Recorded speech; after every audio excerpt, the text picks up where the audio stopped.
Audio Guide Vienna. We would like to wish you a warm welcome to Vienna and to thank you for choosing our audio guide.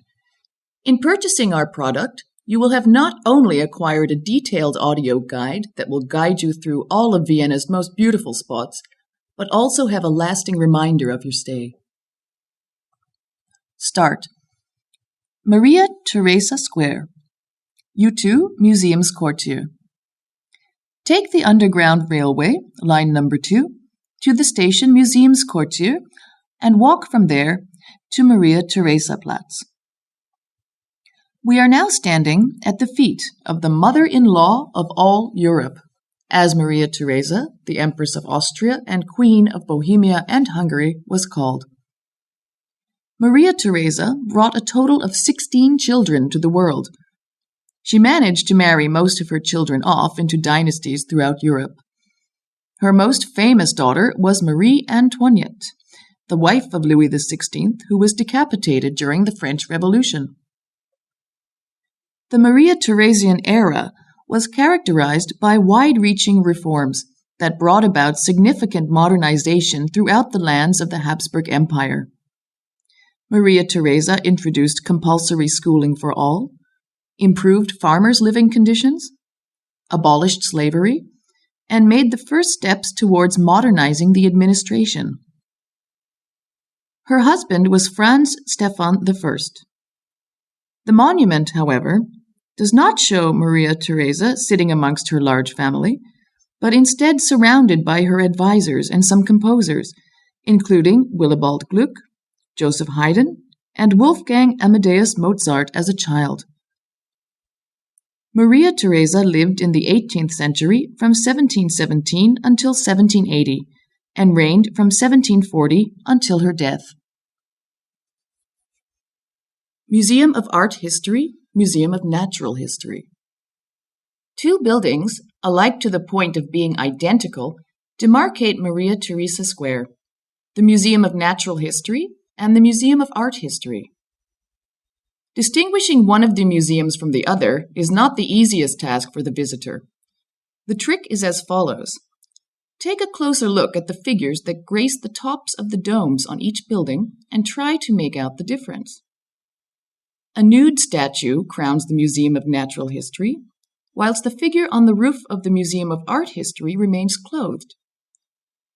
Both buildings were constructed in Neo-Renaissance style between 1871 and 1891. Despite the state having just survived bankruptcy, the two architects Gottfried Semper and Karl von Hasenauer did not have to skimp costs during building. Emperor Franz Joseph, who approved the erection for the two buildings, emphasized the importance of a worthy home for the works of art collected by the Habsburgs over the centuries. Originally built as a private museum for the family, today the museums are thankfully open to any visitors. The main emphasis of the painting collections at the Museum of Art History is on the 15th to 18th century masters. Its collection of works by Peter Bruegel the Elder is of particular interest. The Museum of Art History houses around a third of all the pictures produced by this Dutch painter. The Museum of Natural History evolved from Kaiser Franz I's collection of specimens from the world of nature. Here, a vast array of stuffed, preserved, and dissected animals of all genera and species are exhibited in innumerable glass cases, alongside fossils, minerals, and semi-precious stones. In the prehistoric section, you will find, for example, the world-famous and 25,000-year-old carved stone figure, the Willendorf Venus.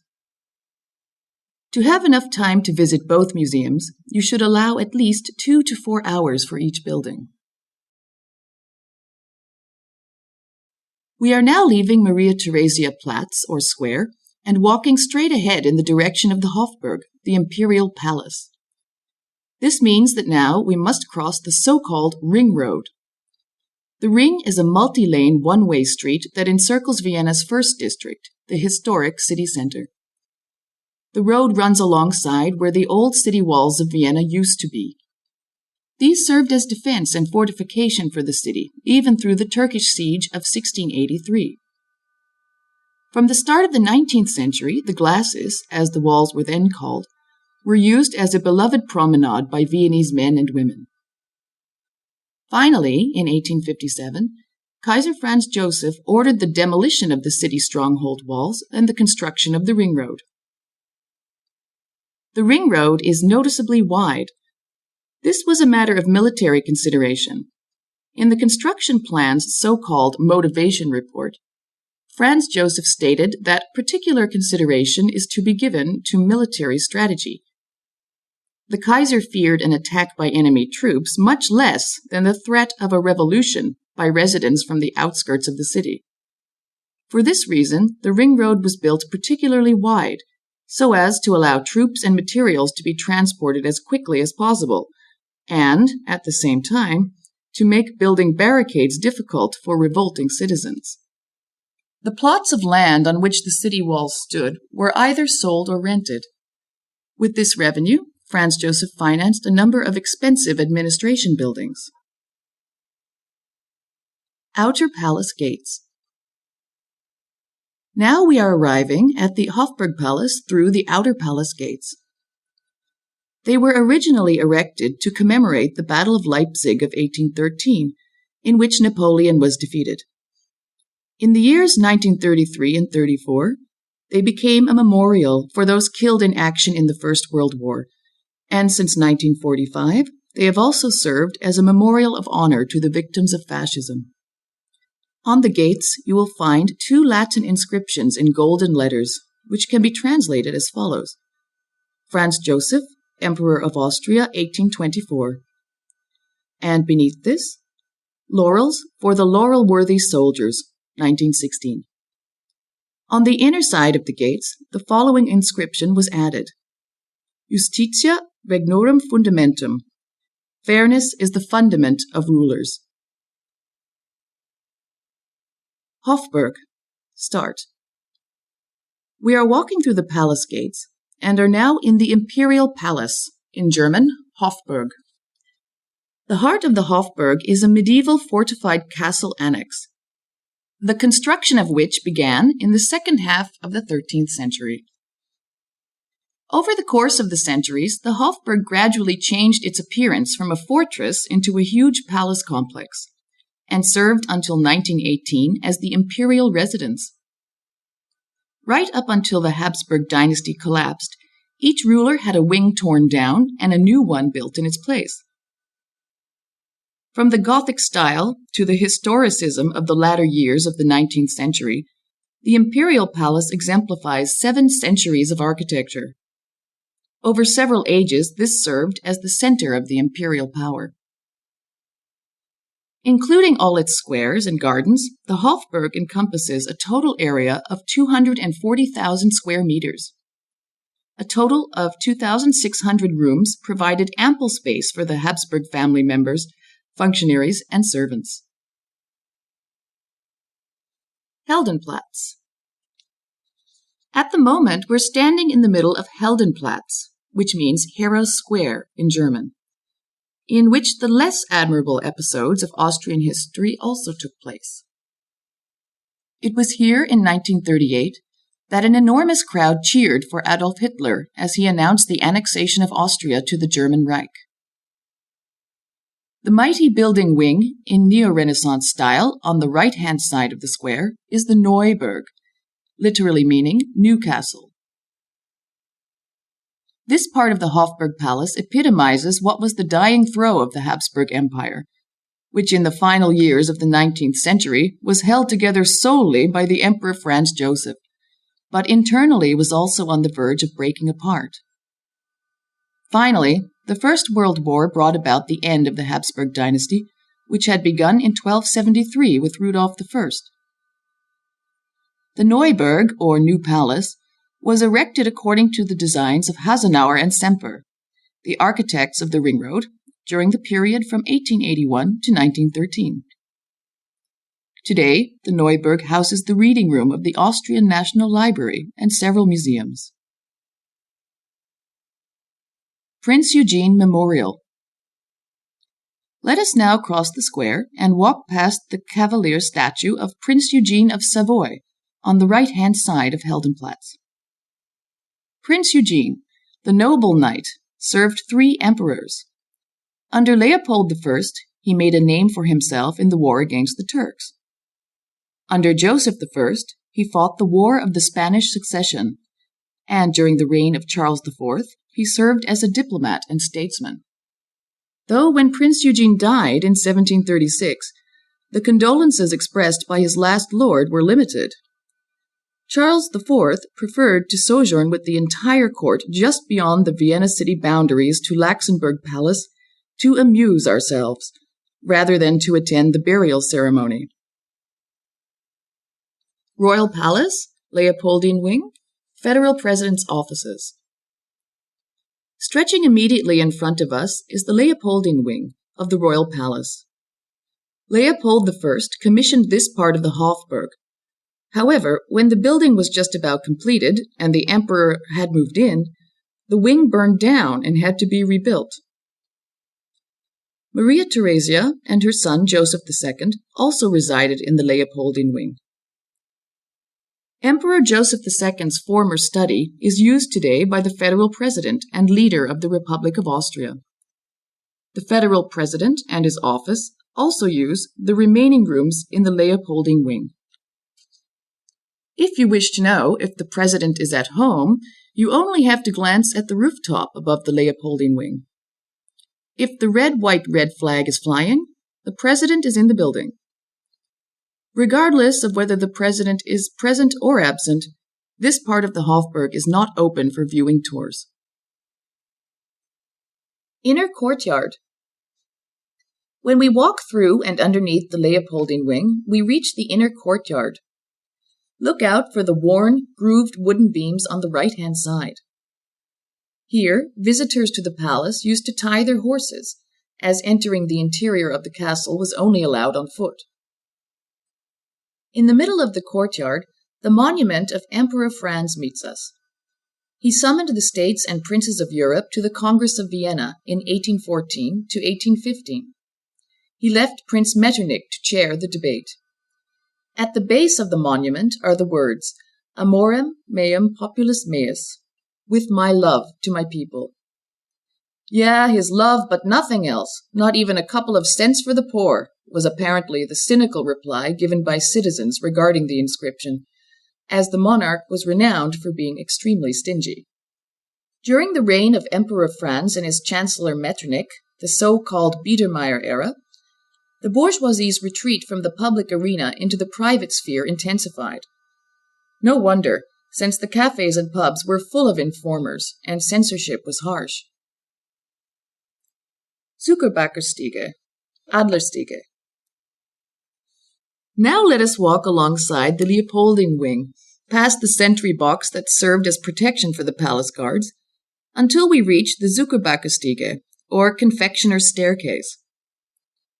This once led to Maria Theresa's private rooms. The court confectioners used this staircase in order to supply the regent's many children with sweets. Apparently, Maria Theresa's husband and her son used the staircase too, as a secret escape route for their amorous escapades. Next, we pass the Adlerstiege, or Eagle's Staircase. In one tale, an eagle is said to have made a home here during the War of the Spanish Succession. Seemingly, it turned out that the eagle had landed on the stairway at the precise hour when Prince Eugene had won an important victory over the French army. Amalienburg. In the right corner of the Leopoldine Wing is the Amalienburg, Burg meaning castle, and Amalien from the name Amalia, built in 1575 with a Renaissance facade. The Amalienburg houses the private rooms of Alexander I, in which he resided during the Congress of Vienna. Empress Elisabeth's chambers are also to be found in the Amalienburg. During the winter months, Sisi, as she was affectionately called both far and wide, resided in the main story of the building. For the summer months, the imperial family had the country palaces Schönbrunn and Laxenburg at their disposal.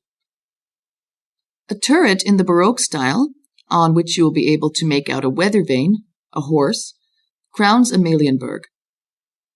Always, before going riding, The horse lover Elisabeth is said to have cast a glance at the palace steed for information about the weather. If the vane showed an unfavorable wind direction, or wind force, Elisabeth preferred to refrain from her outing and instead devote herself to other arts.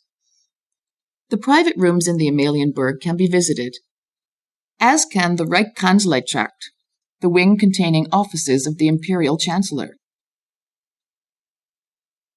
Reichskanzleitrakt. The next wing joined to the Amalienburg is the Baroque wing of the offices of the Imperial Chancellor. Fischer von Erlach erected it in the 18th century. From the middle of the 19th century, Emperor Franz Joseph resided in this wing. Throughout his life, the emperor found his imperial apartments too large and too roomy, so he asked for his private rooms to be barely furnished, with just an iron bed and washbowl. Should you be interested in the life of Sisi and her spouse, Emperor Franz Joseph, it is worth visiting the imperial apartments and the Amalienburg. Here is a small excerpt from the Imperial tour program. The imperial apartments, the audience chamber, the Empress bedroom, dressing and exercise rooms, the bathrooms, and the dining room. The Empress Sisi. Many stories and myths have been spun about the Empress Elisabeth, or Sisi. Married to the Austrian Emperor Franz Joseph at an early age, she describes her marriage in the following words. Marriage is a counterintuitive institution. At the tender age of 15, one is sold and pledges an oath that one does not understand, which one 30 years or more later then regrets and ultimately cannot break. Elisabeth, who thought many times of a divorce, apparently had nothing bad to say about her husband's friendship with the actress Katharina Schratt. The same Katharina Schratt was even written up in the official calendar as Reader of Her Majesty the Empress. Sisi herself is said to have initiated and nurtured the friendship between her husband Emperor Franz Joseph and Katharina Schratt. The imperial couple had 4 children. The first daughter, Sophie, died at the age of 2. The daughters Gisela and Marie Valerie, 1868 to 1924, were both wed, and numerous children were born of their marriages. Sisi and Franz Joseph's only son, born Crown Prince Rudolf in 1858, took his life in the year 1889 at the age of 30, together with his beloved, the 17-year-old Baroness Mary Wetzera, in the hunting lodge Meierling. A daughter was born from his marriage with Stephanie of Belgium, Elisabeth, or Erzi, as she was called, who later joined the Social Democratic Party after her divorce from Prince Windisch-Grätz, married the socialist Adolf Petznick, and finally went down in history as the Red Archduchess.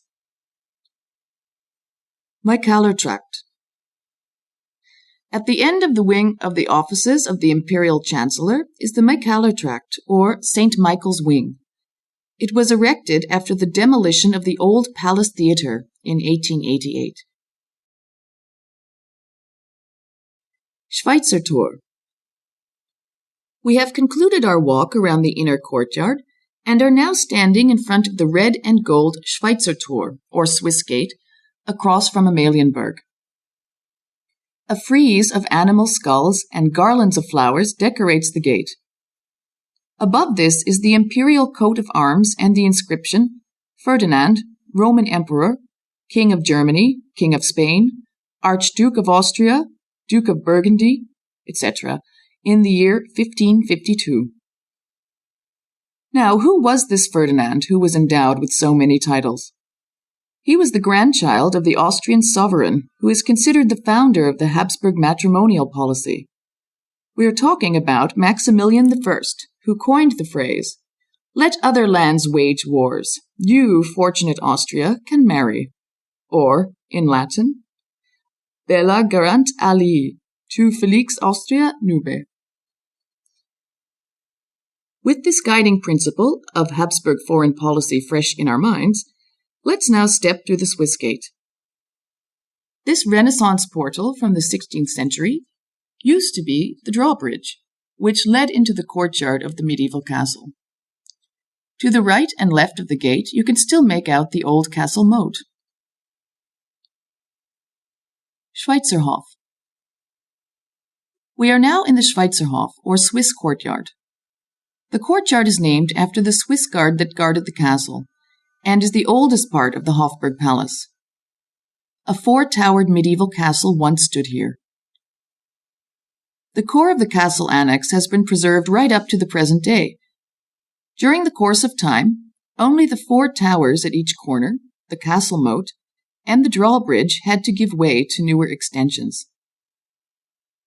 In the middle of the 16th century, the facade was renovated in the Renaissance style.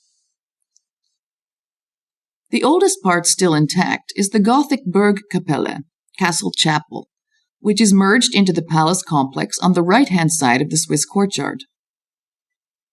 The kitchen lay beneath the chapel, which is why the stairway leading up to the chapel was also referred to as the Kuchenstiege, or kitchen stairway.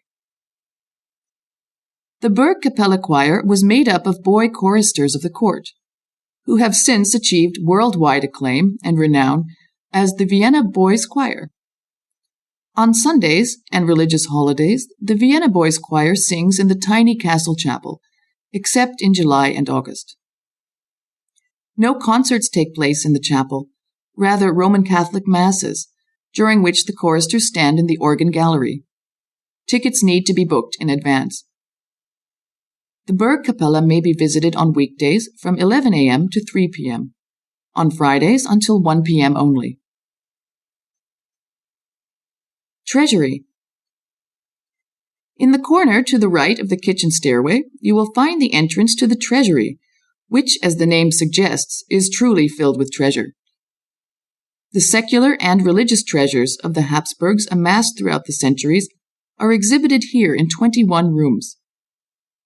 Among these is the octagonal 10th century crown, the sword of Karl the Great, the Burgundy inheritance, coronation robes, liturgical artifacts, and much more. The cradle of the infant king of Rome is also pretty to behold. It is decorated with gold, silver, and mother of pearl, and over it the goddess of victory crowns the king with a diadem of stars and a laurel wreath, truly a princely couch for the son of the Empress Marie-Louise and Napoleon. In short, these 21 rooms are resplendent with 1,000 years of European dignitary power and glory. Before we leave the Swiss courtyard, let's take another look at the Swiss gate. Visitors can thank the generous donor, a fabrics manufacturer, Bernhard Altmann, for the gate's state of preservation. He had to flee Austria in 1938 when Hitler and the Nazis marched in. At the end of the Second World War, he returned to Vienna, and thanks to his magnanimous donation, the seriously damaged Swiss gate was able to undergo restoration. He had the inscription, "Repaired in memory of Karoli Altmann, 1949, added in honor of his father, which is almost indiscernible today, portrayed on the left inner side of the arch of the gate at about hip height. Opposite the Swiss gate, a narrow passageway leads out of the Swiss courtyard. On the left-hand side, we pass a little staircase. This is where foodstuffs for the Imperial kitchen were delivered and stored. Step inside for a moment and see that one can still make out the corner tower of the ancient fortress annex. Back in the narrow passageway, let's go a few steps further into a little dark courtyard, which we then shall cross. Now we're standing in front of a narrow alley. This was the delivery entrance to the castle. At the other end of this narrow passage is Josephsplatz. Josephsplatz. Take a look at the middle of the square with the statue of Joseph II. Our path will lead us back to this square a little later. But next let's turn around. Go back through the Swiss courtyard and Swiss gate into the inner castle courtyard. Michaelerplatz, Michaeler Tor. When you're standing with your back to the Swiss gate, the imposing Michaeler Tor, or St. Michael's Gate, will be on your right. Let us take the path leading through this magnificent gateway. Look above you when you walk underneath the dome. This view is particularly impressive when the sun is shining. Do not be deceived by the Baroque appearance of the St. Michael wing or of its gate. It was not built until towards the end of the 19th century. The architect Ferdinand Kirchner kept to the style of his famous predecessor, Fischer von Erlach. Let us leave the site of the Hofburg for the time being and walk through the gate to reach the Michaelerplatz, or St. Michael Square. After the beauty of the palace, you will not help but notice a several-story building on the opposite side of the square, which is distinctively less ornate than the grand Hofburg. Loos House. This is the famed Loos House. Designed by Adolf Loos in 1919, it was known as the building without eyebrows, as the otherwise common decoration, that of window frames, are completely absent. Emperor Franz Joseph, who of course lived opposite in the Imperial Palace, reportedly commented on the building with the words, "They don't even spare me from it." For Adolf Loos, the simple edifice was a form of protest against the pompous style of the ring road. Take a quick look behind you, and regard the seemingly pompous stony warriors to the left and right of the gate, and the two dramatically composed wells with their glowering water spirits at the edges of the square. The wells, and the figures above them, symbolize the Habsburgs' dominance on land and at sea. Excavations on St. Michael Square. The excavations in the middle of the St. Michael Square are dedicated to the Viennese who lived long before the Habsburg era. Here we are looking at the remnants of a Roman house that had underfloor heating and murals. Unfortunately, most of the finds that came to light during the remodeling of St. Michael Square have been covered over again. Michaelerkirche. Just a few steps from the excavation site, on the left-hand side, there is the church that gave the square its name, the Michaelerkirche, or Church of St. Michael. Construction of this court church began in the 13th century. However, it was extended several times since then. If we turn towards St. Michael's Gate, we see a narrow road on the left-hand side. Let's follow this past the last offshoot of St. Michael's Gate till we're standing in the archway that bridges the entire street. At this precise spot every morning, a group of white horses cross the road on the way to their daily exercises. Lipizzaner horses, Spanish riding school. Now we arrive to the Lipizzaners, the famous white horses of Vienna. The Lipizzaner performances take place in the winter riding school, the building on your right adjoining the archway. The facade of the winter riding school is still a part of the Hofburg Palace complex. It is connected to the Stahlberg, or Imperial stables, by the archway. Joseph Fischer von Erlach, on what was earlier the site of the Rosstummelplatz, or steed stomping ground, erected the winter riding school at the beginning of the 18th century. The Lipizzaner performances take place inside the winter riding school in the Baroque White Hall. This hall is considered a masterpiece of Baroque architecture, 56 meters long, 18 meters wide, 17 meters high, and crowned by an opulently ornamented ceiling that seems to float in mid-air. 52 massive pillars hold up the gallery. In the Imperial Riding School, steeds and riders received training both as an art form and for war. In addition, the White Hall was the venue for the imperial equestrian competitions and carousels. Maria Theresa loved such things and actively participated in the so-called women's carousels. Some festivities that were not to do with horsemanship also took place in this hall, such as magnificent court balls and lavish masked fêtes. In April 1808, a Swiss man, Johann Degen, made use of the hall to demonstrate the capability of a flying machine which he had constructed. Beating its wings 34 times, it reportedly reached a height of 15 meters. The entry into the winter riding school is on Josephsplatz number 2, and a further entrance can be found in the passage beneath the dome of St. Michael's Gate. Those who are not able to get hold of tickets for a performance in the White Hall of the Spanish Riding School can watch the Lipizzaner horses during their morning exercise. Tickets for the morning exercise in the Winter Riding School are sold on weekdays, excepting Mondays, which are the horses' day of rest. They're sold directly from the Winter Riding School at Josefsplatz or in the St. Michael's Gate passageway. The Lipizzaners take their name from a stud farm in Lipica in Slovenia. The Archduke Charles bred the original pedigree stud in 1580. Today, however, the horses are bred in Piber, near Graz, in the Austrian region of Styria. The foals are always born dark or black-brown. They change their color relatively late, between the ages of 4 and 10. Lipizzaners are predominantly white. A brown Lipizzaner is a rarity, but for tradition's sake, there's always one to be seen at the Spanish Riding School. At the performances, only the stallions participate, together with their coaches. The Lipizzaners are regularly sent to solariums built especially for them. One might think that this is to stop the greys, as white horses are called, from becoming discolored. The real reason is that the artificial light fortifies the animal's immune system. Despite all this effort, the Lipizzaners were almost completely eradicated in 1983 because of a virus. To additionally protect the Lipizzaners from infections and contamination, visits to the stables are strictly prohibited.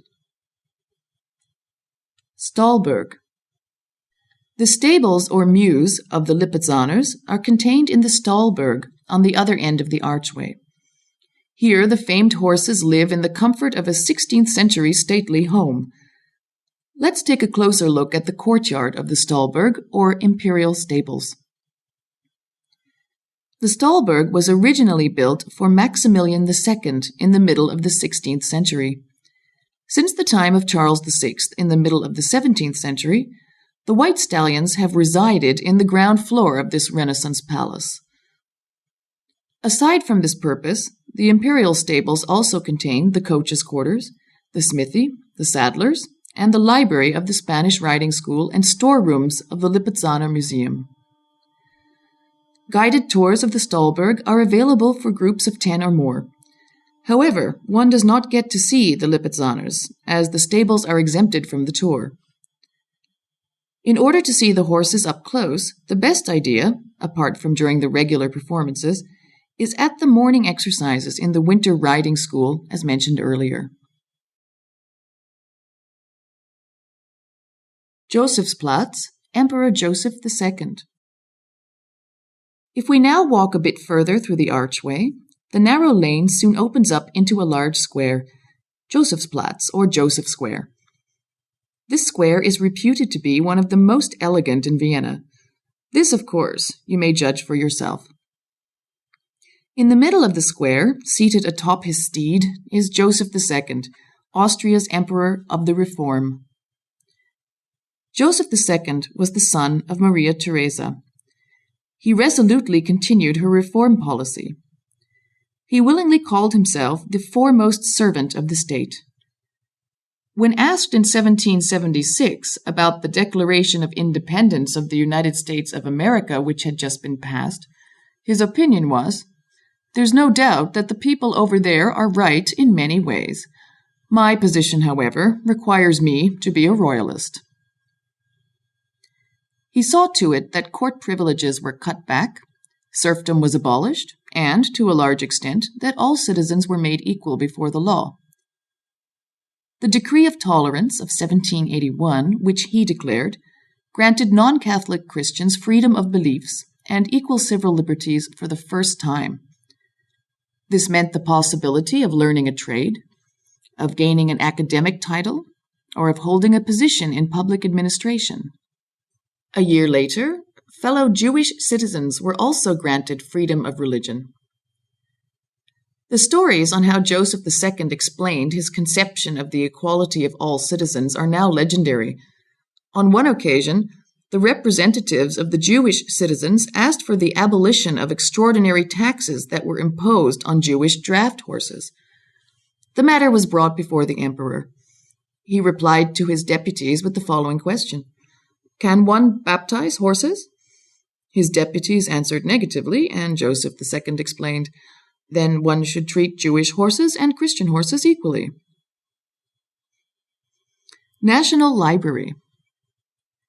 Now let's turn our attention toward the buildings on Joseph Square.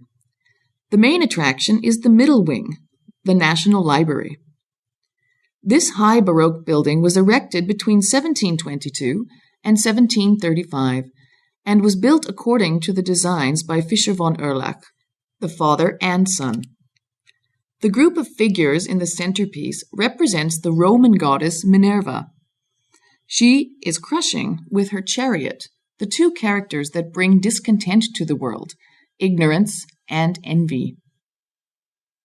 To the left of the chariot is Atlas, agonizingly bearing the weight of the world on his shoulders, while on the right-hand side, the Earth Mother Gaia appears to be doing the same task without any effort. The National Library was erected to provide a worthy setting for the Habsburgs' extensive book collection of around 80,000 works. Today, 200,000 volumes are stored in the Fischer von Erlach room alone. This room, the State Hall, the German name translates as Hall of Splendor, is one of the most significant sites in Vienna. It is 77 meters long, with a domed vault in the middle decorated with a ceiling fresco by Daniel Gran. The walls are over 19 meters high and lined with old bookshelves. Besides the State Hall, there are a further series of side wings in the two naves.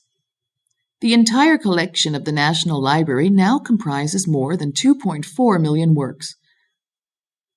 The main entrance to the National Library, which is still in use today, is situated at Heldenplatz. The entrance off Josephsplatz leads you directly to the State Hall. Redoute Wing. To the right of the National Library are the Redoute Wing and the Winter Riding School. A huge fire broke out in the Redoute Wing in 1992 that threatened the valuable books in the National Library, as well as the Lipizzan stables in the Spanish Riding School. The stables had to be evacuated in the middle of the night. Several horses managed to break free and were galloping around. Passers-by helped to bring the animals to the nearby Volksgarten Park. The historic 18th century Redoute Hall was almost completely destroyed by the fire. Augustinerkirche. To the left of the National Library, the unadorned main portal joins onto the Augustinerkirche, or Church of St. Augustine. Numerous Habsburg wedding ceremonies were carried out in this former court parish church from the 14th century. The weddings celebrated here did not always have a happy ending. The Archduchess Marie Louise married Emperor Napoleon Bonaparte here in 1810, who, not having any time, decided to send a substitute in his place. The marriage, however, did bear fruit. Napoleon II, who was also called the King of Rome. Napoleon II grew up in Vienna, died at age 32, and is buried in the crypts of the Capuchin order. Adolf Hitler brought the earthly remains of the King of Rome to France in the Second World War in an attempt to get the French to comply. Emperor Franz Joseph also tied the knot in the Church of St. Augustine with his beloved Sisi. Crypt of Hearts. The church is also famed for its Herzgruft, or Crypt of Hearts. Inside the crypt, in the Loreto Chapel, the hearts of the Habsburgs are stored in 54 urns. Until the year 1878, it was common to more or less dissect the Habsburgs after their death and bury them 3 times. The heart was kept in the Church of St. Augustine, the innards in St. Stephen's Cathedral, and the rest of the body finally buried in the Capuchin crypt. The Crypt of Hearts in the Church of St. Augustine can only be viewed by prior telephone appointment or on Sundays after High Mass. Palais Lobkowitz. Let us now leave the Augustinerkirche in the direction of Augustinerstrasse, street, until we're standing on the corner of Augustiner Street and Spiegelgasse, lane. This Baroque mansion was built at the end of the 17th century and served as a stately city home for the Count von Dietrichstein. The Lobkowitz family acquired it and made it to a meeting place for lovers of music. It was in this private setting in 1803 that Beethoven's Third Symphony, the Eroica, was performed for the first time. Today, the mansion houses a museum, like so many of the other former stately homes in Vienna. The mansion is home to the comprehensive collection of the Austrian Theatre Museum. The square in front of the mansion was used as a pig market till into the 17th century. The square was also used for executions. The most famous man to have received the death penalty here was probably Konrad Vorloff. The former mayor was beheaded on Lobkowitz Square along with 6 other magistrates. He had lost a power struggle in the city parliament and would not bow down to his adversaries. Vorloff proved his bravery by asking to be the first to be killed. Let me be your leader in death, as I was in life. Albertina. Augustinerstrasse ends up at Albertina Square. Directly on our right rises the Albertina, an offshoot of the Hofburg Palace. Marie Christine, Maria Theresa's favorite daughter, and her husband Duke Albert von Sachsen-Teschen inhabited this former mansion. The Albertina gained its name from the Duke Albert von Sachsen-Teschen. Nowadays, the former mansion serves as a museum of important watercolors, prints, and sketches by Albrecht Dürer, Peter Paul Rubens, Michelangelo, Paul Cézanne, Picasso, and Egon Schiele. To give you a rough idea of the size of the collection housed in the Albertina, here are just 2 figures. There are around 65,000 drawings and more than 1 million prints. A tragic event occurred here in 1867. Matilda, the Archduke Albert's daughter, secretly smoking a cigarette for fear of being caught red-handed, hid her cigarette behind her back. Her clothes caught on fire, then burst into flames. A month later, Matilda died as a result of her horrific burns. Alfred Hrdlička Memorial. In front of the Albertina is a little park with sculptures by one of the most revered and famed of Austrian contemporary sculptors, Alfred Hrdlička.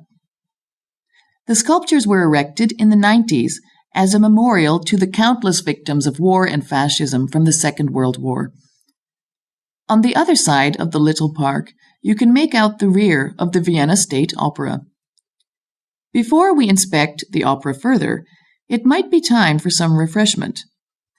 Tradition states that the Sacher is perfect for this purpose.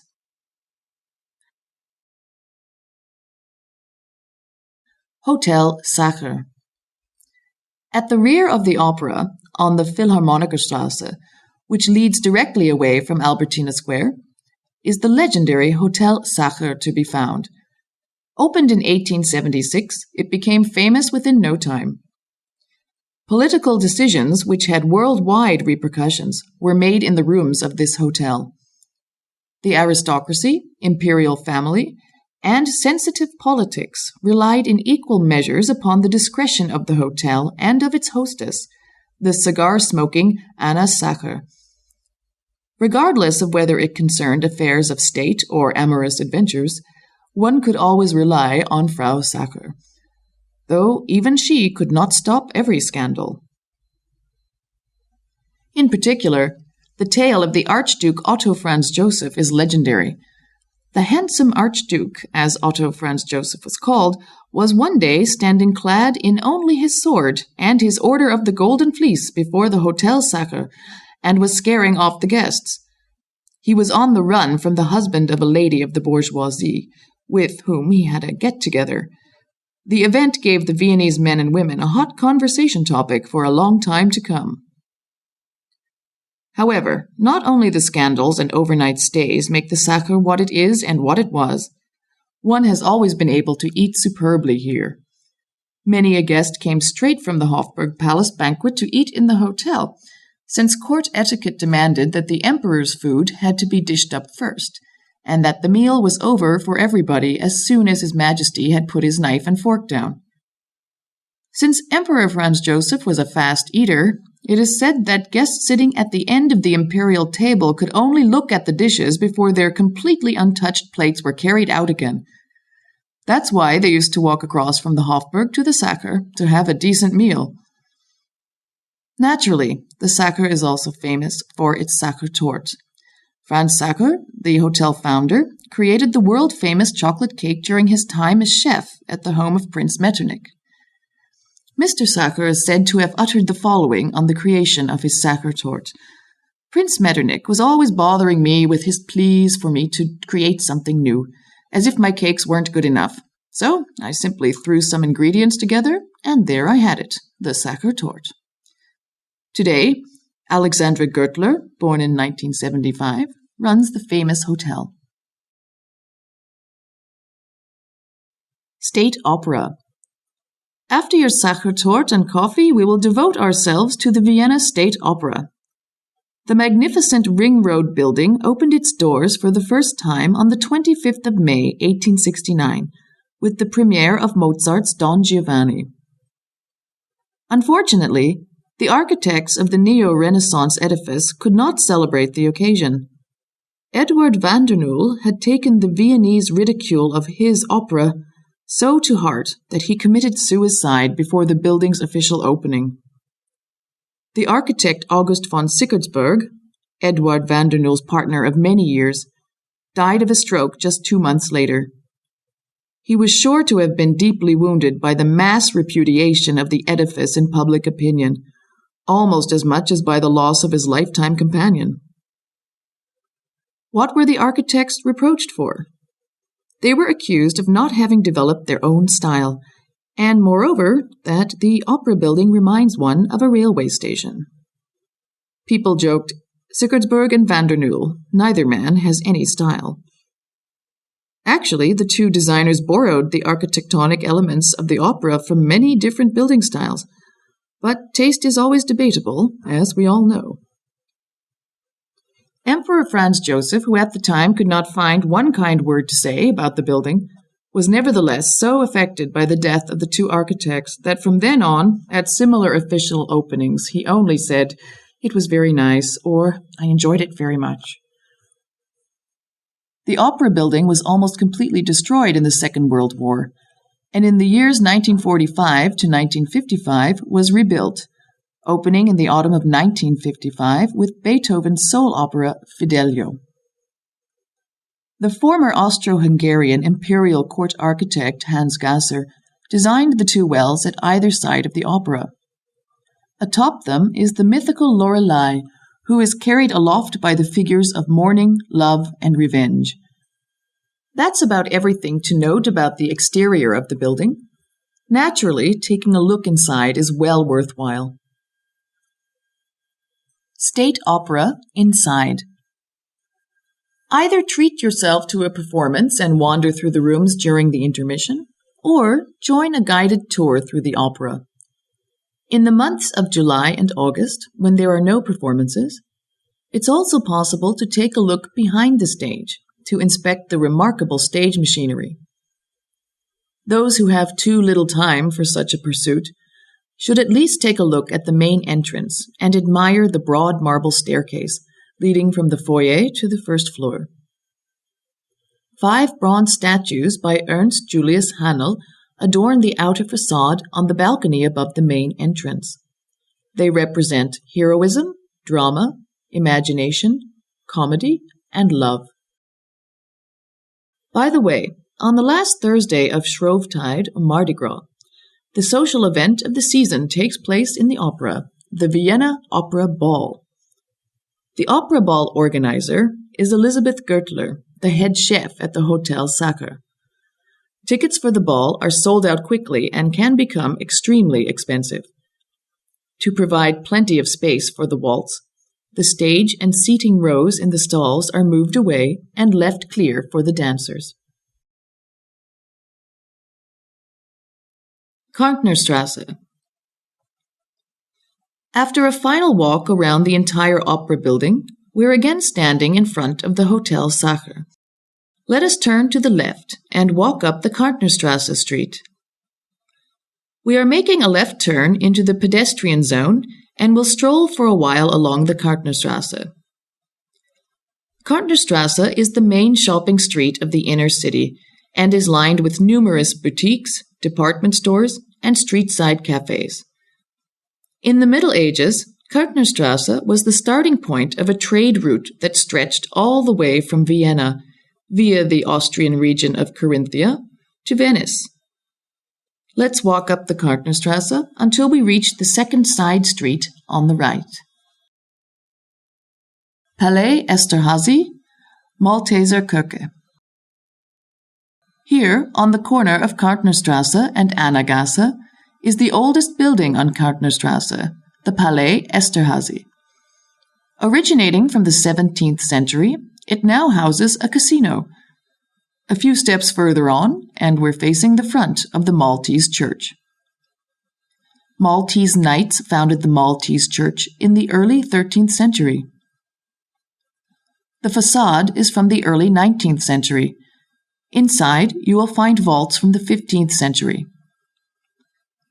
As we approach the next corner, let's cross the Kärntnerstrasse and turn into Donnergasse lane that leads to Neue Market. Neue Market. In earlier days, jousts were held in this square. However, nothing remains today to attest of their presence. Some of these buildings are from the 18th century.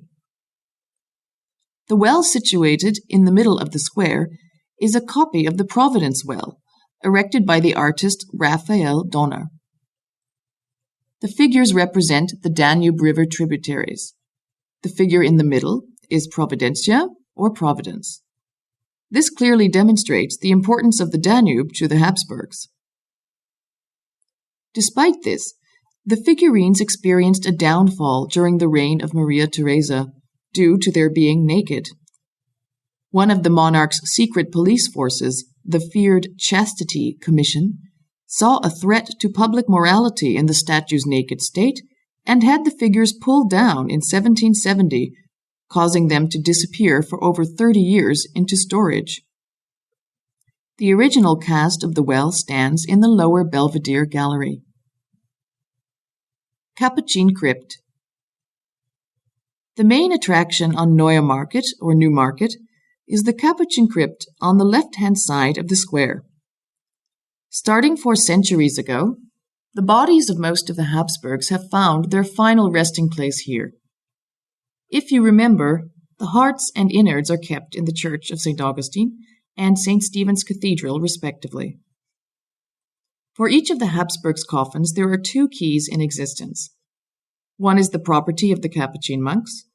The second is in safekeeping in the Treasury. In 1989, the last Habsburg ruler, the Empress Zita, was buried in the Habsburg cemetery. The newly deceased Zita was required to pass a ritual at the entrance to the Capuchin church before being allowed to enter the crypt, as were every other dearly departed Habsburgs required to do so before her. As the coffin holding the Empress' mortal remains arrived at the church, a herald struck the church gates 3 times with his heraldic staff. "Who wishes to enter?" called the Capuchin father. "Zita, the Empress of Austria, Crown Queen of Hungary, Queen of Bohemia, Dalmatia, Croatia, Galicia, Archduchess of Austria, Grand Duchess of Tuscany," and so forth. Zita's sovereign titles were listed by the herald in their entirety. The Capuchin monk answered, "I know her not." Again, the herald knocked thrice upon the gates, and once again the Capuchin monk asked, "Who wishes to enter?"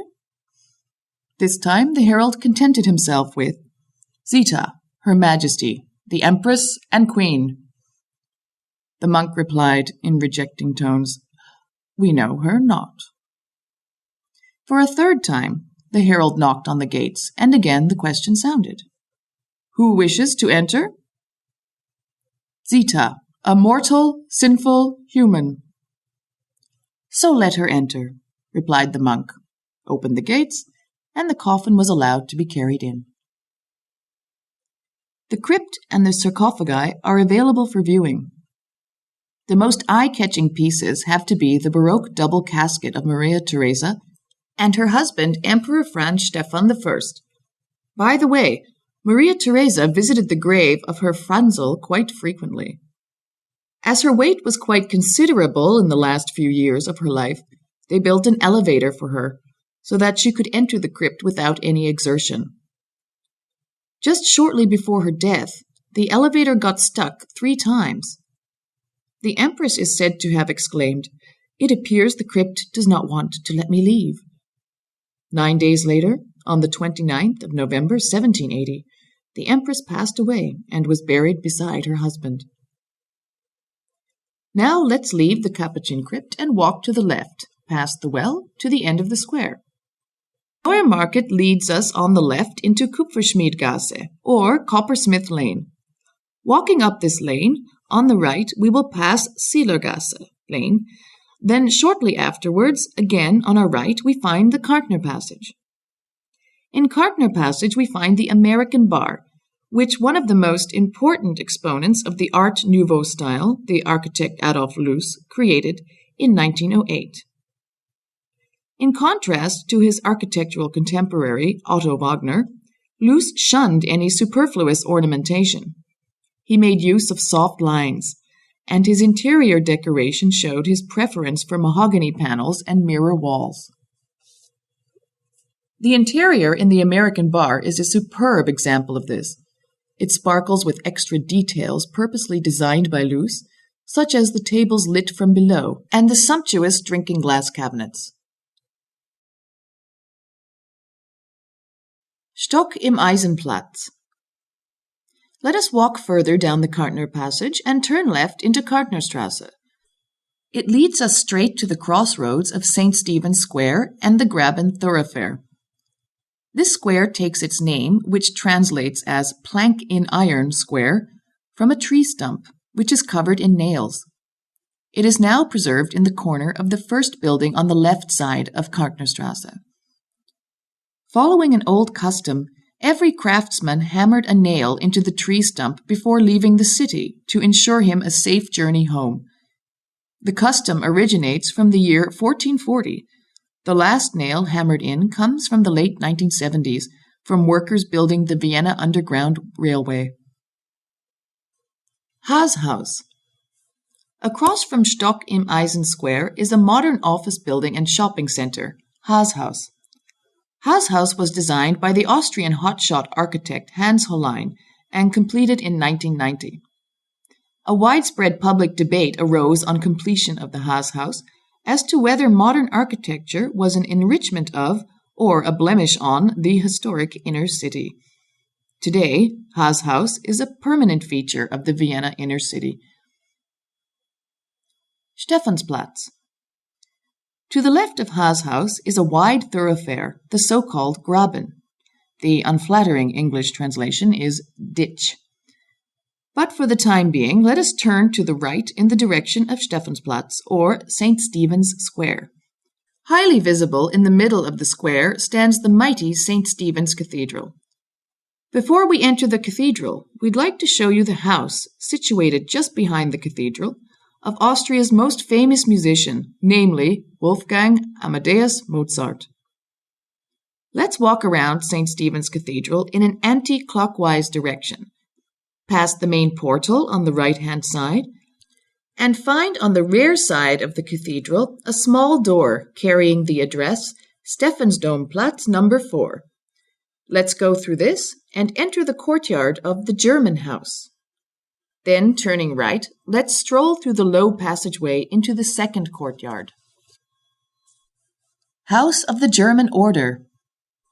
The German house belongs to a brotherhood, the German Order, who looked after sick pilgrims and knights during the Crusades. Founded by German traders, the future knighthood order was later placed under the direct mandate of the Pope. The order soon held an influential position in the Holy Roman Empire and had copious plots of land, mansions, money, and gold bestowed upon them by religious and secular dignitaries. This house, which originally concealed a huge maze of merchant rooms and stables, was endowed upon the order in 1205. Today, the house has at its disposal an extensive archive, a library, and a treasury, all of which can be viewed. Mozart House. One famous tenant of this building was Wolfgang Amadeus Mozart. A memorial tablet has been added to the archway that leads into the second courtyard of German House. Mozart lived in this house while he was in the service of the Archbishop of Salzburg, Count Colloredo, from the 16th of March until the 2nd of May, 1781. Mozart's relationship to his superior was not exactly free of problems. The Archbishop treated the highly gifted artist as an ordinary servant, which often led to heated disputes, until Mozart in the end resigned. In a letter to his father, Mozart complains about the Archbishop's behavior. "I couldn't get a word in edgewise. It went on and on like a fire. I listened to everything, composed, and he lies to my face. I should have had a 500 gulden salary. He called me an oaf, scallywag, larrikin. Oh, I don't want to write you all of it. Finally, when my blood had got past boiling point, I say, 'Is your grace not content with me?' Does he want to threaten me? There's the door. I don't want to have anything more to do with such a wretched boy. Finally, I say, 'And nor do I with you any more.' And then he walks out. And as I'm going, I say, 'And it's going to stay that way. You'll get it in writing tomorrow.' So much for Mozart's notice of termination. Figaro House. Just a few streets further away stands the Figaro House. Mozart lived there with his family and composed the opera The Marriage of Figaro during that time, among other things. Figaro House is where we're heading to next. Let us cross the second courtyard of German House, stroll through the passage, past the entrance to the Treasury and the little church of the order on our left to stand in front of a large gate. This gate leads us into one of Vienna's oldest streets, Singerstrasse. This street is around 7 centuries old. Let us now turn left and walk along Singerstrasse until Blutgasse, which means Blood Lane. According to a legend, it gained its macabre name because the resident Knights Templar were murdered here in cold blood in 1312. Apparently, their blood filled the narrow street like a river. Blutgasse soon ends at Domgasse, Cathedral Lane, and at Domgasse number 5, straight across from Blutgasse, is the address we're looking for. This is where Mozart lived between 1784 and 1787, in the first floor of the Figaro House. Mozart's friend and teacher Joseph Haydn visited him here, and reportedly the young Ludwig van Beethoven, who moved to Vienna, is to have been a guest at Mozart's lodgings in order to take lessons from him. Mozart's domicile had 4 bedrooms, 2 closets, a kitchen, and auxiliary rooms. You are able to view the lodgings. However, the furnishings are scant, and there are only a few prints on the walls to be seen. Now let's stroll back towards St. Stephen's Cathedral. Facing Figaro House, let's turn to the left and walk along Domgasse until Schillerstrasse. Let's make a second left, and here, after a few paces, we find ourselves once more on Stephansplatz, behind the cathedral. It's now the time for a tour through Vienna's most famous landmark. St. Stephen's Cathedral exterior. Now let us stroll around to the front side of St. Stephen's Cathedral and stand in the middle of the square at a distance from the dome to admire the cathedral's exterior. What will catch the eye immediately are the enormous gateway and the 2 blackish towers directly beside the gate. These are the oldest remaining parts of the church still visible. The Reisentor, or Giant's Gate, and the 2 towers all originate from the 13th century, the late Romanesque period. Rising above them is the gigantic Gothic nave, the side chapels, and the spires. On the right is the south tower, and to the left the significantly lower north tower. The south tower, of Steffel as the cathedral is nicknamed, rises 137 meters proudly into the air. Legend of the North Tower. If one believes the legend, then a pact between the devil and the master builder Hans Puxbaum is to blame for the North Tower's short stature. The devil had pledged to help the master builder rapidly complete the tower. The sole condition? Puxbaum was not allowed to speak the name of God or of any saint. The master builder consented.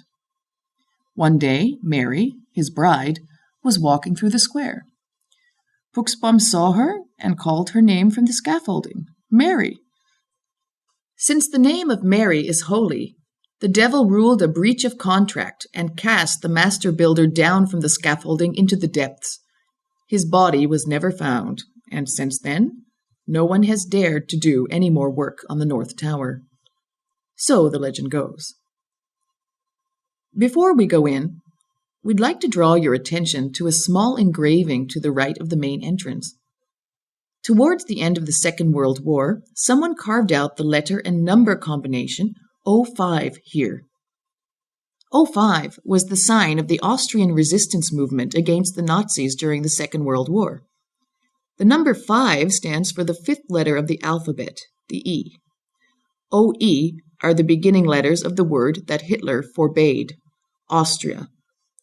Österreich in German, which used to be written with an OE. St. Stephen's interior. Now let's go on through the impressive entrance into the cathedral's interior. Walk inside, and for a few minutes, let the magnificence of the cathedral work its wonders on you.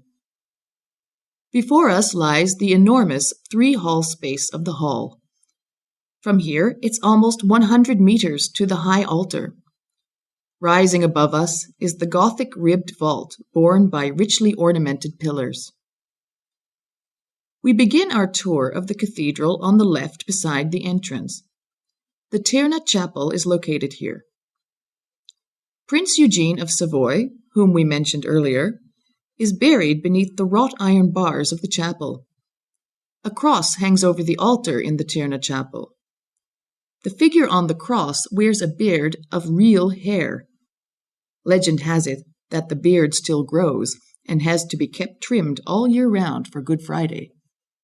On the left, beside the Theresa chapel, is the door through which women were permitted to enter the cathedral in earlier times. Since in the Middle Ages, the main portal, the Giant's Gate, was only opened on special festive occasions.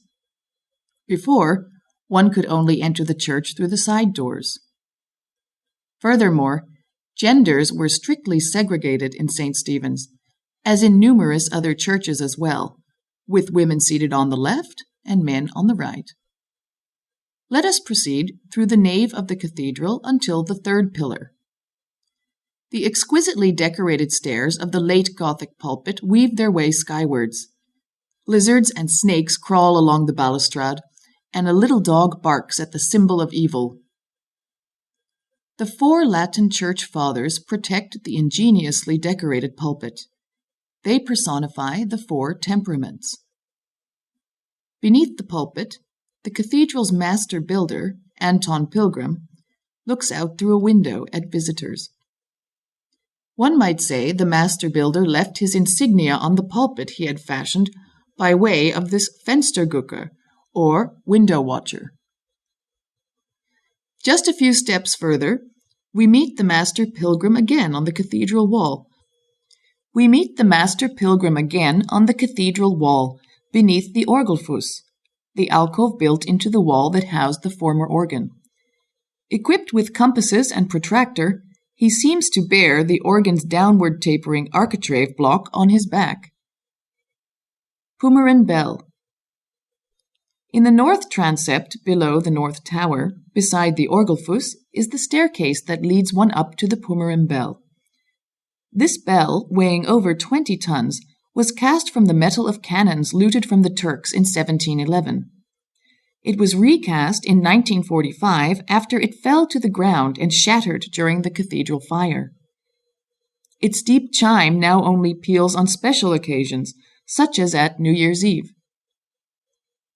Not only the entrance to the realm above is situated in the north transept, but also the steps that lead down into the underworld, the catacombs. The catacombs. The pièce de résistance of the catacombs is the Herzogsgruft, or Duke's Crypt, in which the urns containing the internal organs of the Habsburgs lie. Moreover, these subterranean rooms were used during the plague epidemic to relieve pressure on the hopelessly overfilled graveyards. Over 11,000 people were buried in the catacombs between 1745 and 1783. At the time, the recently deceased were thrown into ditches that were subsequently walled up. Later on, monks and convicts collected and painstakingly stacked up the bones of the dead. Before going on, let's now visit the Barbara Chapel. It's directly adjacent to the north transept, beside the entrance to the catacombs. Beneath the simple cross is a little triangle with a viewing window built into the woodwork. Inside are the ashes of people from the Auschwitz and Mauthausen concentration camps. The chapel stands in remembrance of all those victims who were murdered in the concentration camps during the Second World War. High Altar. We're now standing as close as possible to the high altar in the front part of the cathedral. To the left of the high altar is the Wiener Neustadt altar, named after a town south of Vienna. Beside this are the grave of Rudolf, the first Habsburg monarch, and his wife Katharina.